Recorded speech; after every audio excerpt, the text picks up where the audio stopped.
আমি যে বড় একা হয়ে যাব দয়াময়। কিন্তু মায়ের চিকিৎসার এত টাকা ঋণ 1 মাসের মধ্যে আমি কেমন করে শোধ করব? কোথায় পাবো এত টাকা? না না, এত সব বাবার আমার এখন সময় নেই। আমার মাকে বাঁচাতে যেখান থেকে যেমন করে হোক আমার চাই 50,000 টাকা। মোহন, এই রে ভাই, এই রে, এতে সব টাকা আছে। যা ভাই যা, দেখা যাচ্ছে তুই এক্ষুনি এখান থেকে চলে যা, দেরি করিস না, যা ভাই যা। যাচ্ছি দিদি, যাচ্ছি, আমি এক্ষুনি যাচ্ছি। কিন্তু মোহন, একটা কথা মনে রাখিস, 1 মাসের মধ্যে টাকাটা ফেরত দিতে হবে।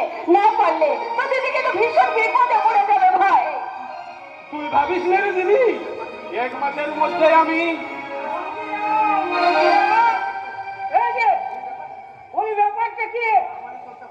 আলমারির দরজা খোলা আর তার ভেতর থেকে একটা 50,000 টাকার নোটের বান্ডেল তাড়াহুড়া করতে গিয়ে আলমারির দরজা দিতে আমি ভুলে গেছি। এখন কি হবে? কি হচ্ছে বলো? তুমি এবার কতক্ষণে এসেছো?